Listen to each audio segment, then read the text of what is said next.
I'm so excited to be here with you today for our fifth and final musical soundbites from the Carnival of the Animals with the wonderful Singapore Symphony Orchestra. My name is Jessica and I've so enjoyed discovering the past 11 movements from Saint-Saëns' wonderful composition.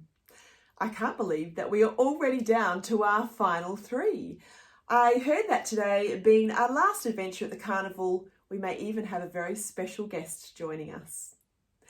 So far, we have heard from the lions, the hens and the cocks, those wild swift animals, tortoises and the mighty elephants, the bouncy kangaroos, our friends at the aquarium, the person with those long ears, a cuckoo heard in the depths of the woods, singing birds in the aviary, and two very fun pianos. I can't imagine who could possibly be left. Can you?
Yes, of course, and at last, this one features our wonderful xylophone.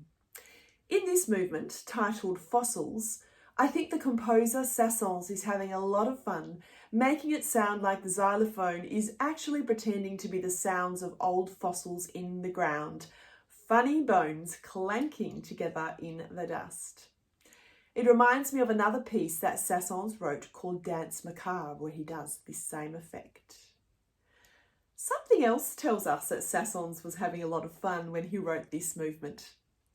You see, on a score written at the very beginning of each piece, composers usually write a tempo, meaning how fast or slow the music should be played, as well as the character to describe the music. Sometimes the music might say vivace, which means to be played lively, or con fuoco, which means to be played with fire. But this time, Saint-Saëns says something else a little bit different. Let's take a look.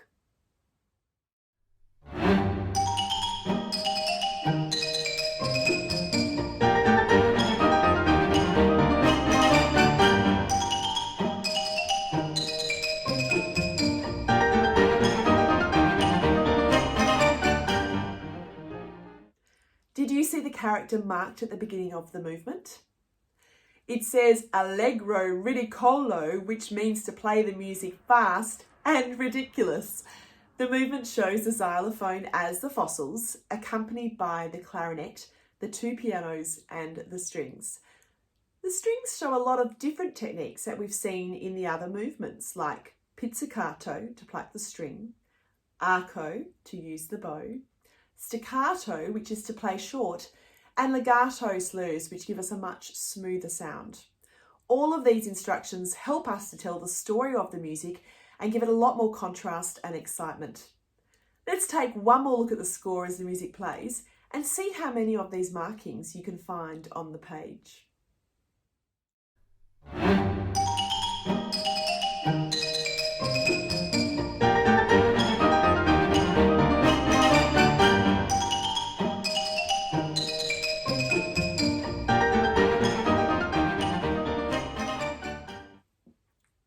Are you ready for movement 13?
It's the beautiful sounds of the Swan, performed by the cello with the two pianos accompanying. I always think this sounds like the cello is a swan gliding gently over flowing water.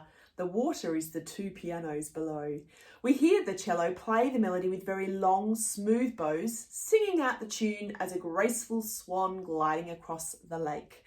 I thought I would show you some of these legato smooth bows on my violin, but then I had an even better idea. I thought I would introduce you to my sister, Sophie, who plays the cello. Hello, Sophie, and welcome to Musical Soundbites. Hi, everyone. Now, Sophie, you've played this movement, the Swan, many times before. Can you show us what you do to connect all the notes in your bow so they sound beautiful and legato?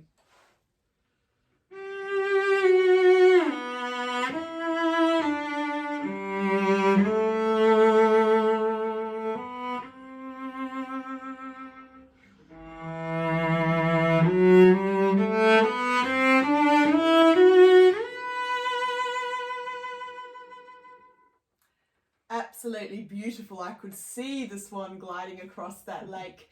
Now, if we still played the same notes that Saint-Saëns composed, but we used a different sort of character or style and didn't play it legato, how would it sound?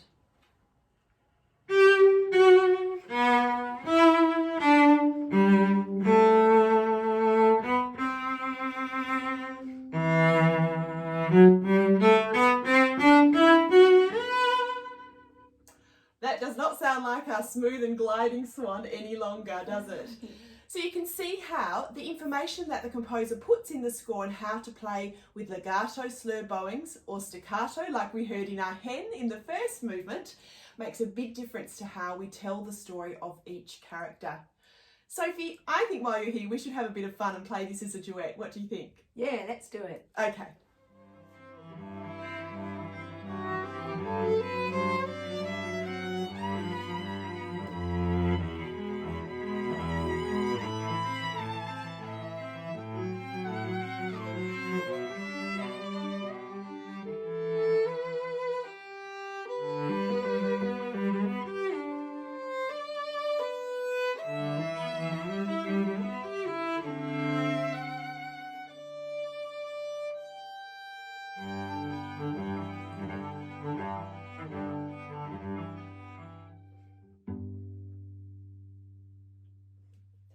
Thank you, Sophie.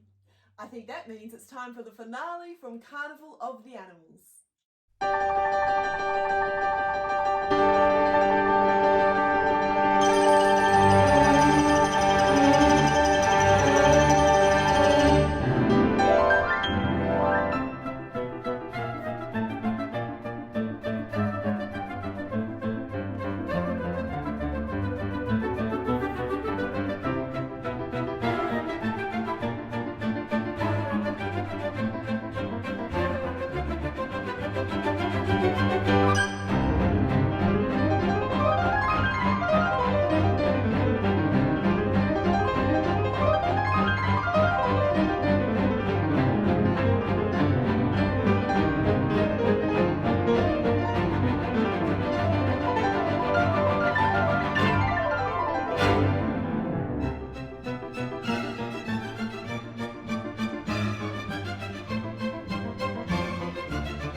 Made it to the very end.